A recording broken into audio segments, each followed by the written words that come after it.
పెళ్లి కోసం ఓ ఎంబీబీఎస్ విద్యార్థిని ఆత్మహత్యకు పాల్పడ్డ ఘటన హైదరాబాద్ అల్వాల్లో జరిగింది. ఇంట్లో పెంచుకుంటున్న పెళ్లి విషయంలో ఎంబీబీఎస్ విద్యార్థిని తుమ్మల ప్రిన్సీ శ్రేష్ఠకు తల్లిదండ్రులతో గొడవ జరిగింది. పిల్లిని పెంచుకోవటం మంచిది కాదని కూతురు ప్రిన్సీ శ్రేష్ఠను తల్లిదండ్రులు మందలించారు. తల్లిదండ్రులు మందలించడంతో మనస్తాపానికి గురైన కూతురు ప్రిన్సీ శ్రేష్ఠ ఇంట్లో ఎవరూ లేని సమయంలో ఫ్యాన్కు ఉరేసుకుని ఆత్మహత్య చేసుకుంది.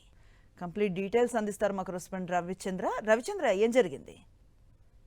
అనుశ్రీ అయితే ఎంబీబీఎస్ తుమ్మల ప్రిన్సీ శ్రేష్ఠ ఆమె అయితే అల్లారు ముద్దుగా పెంచుకున్నట్టుగా పెళ్లి విషయంలో తల్లిదండ్రులకు ఆమెకు అంటే కూతురికి తల్లిదండ్రులకు మధ్య ఈ పెంపుడు పిల్లిని పెంచుకుంటుంది. అయితే ఈ విధంగా పిల్లిని పెంచుకుంటే ఇన్ఫెక్షన్స్ వస్తాయి, సరైనది కాదు అంటూ తల్లిదండ్రులు ఆమెకు ప్రిన్సీకి చెప్పినప్పటికీ అయినప్పటికీ కూడా ఆమె ప్రిన్సీ మాత్రం ఆ పెళ్లి విషయంలో అదే విధంగా ఉండటంతో తల్లిదండ్రులకు ఆ ప్రిన్సీ మధ్య కొంతకాలం నుంచి ఈ విధంగా గొడవలు వస్తూ ఉన్నాయి. అయితే పెళ్లి కనిపించకపోయినా కానీ ఆ పెళ్లికి సంబంధించి ఎటన్నా పోయినా దానికి ఏమైనా అయినా కానీ ఆ పెళ్లికి ఏమైనా అయినా కానీ ఈమె వేరే విధంగా ఉండేది. ఈ విధంగా ఉంటూ ఆ విధంగా అటాచ్మెంట్ ఎక్కువగా పెళ్లితో అటాచ్మెంట్ ఎక్కువగా ఉండటంతో ఆ పెళ్లితోటి తల్లిదండ్రులకు గొడవ రావడంతో ఆ తర్వాత తల్లిదండ్రులు వాళ్ళు హాస్పిటల్లో పనిచేస్తారు. హాస్పిటల్లో వెళ్ళి ఇంటికి వచ్చేసరికి ఈ విధంగా బలవన్మరణానికి పాల్పడింది. అయితే మొత్తానికి పోలీసులు కూడా కేసు నమోదు చేసేసి విచారణ చేపడుతున్నారు. అయితే ఎక్కువగా అల్లారముద్దుగా పెంచుకున్న పెళ్లి మధ్యలో తల్లిదండ్రుల మధ్యలో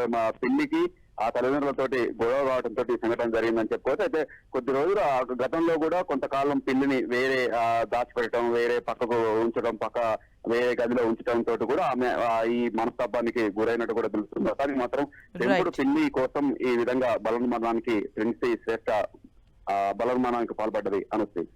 రైట్, థ్యాంక్ యూ రవిచంద్ర.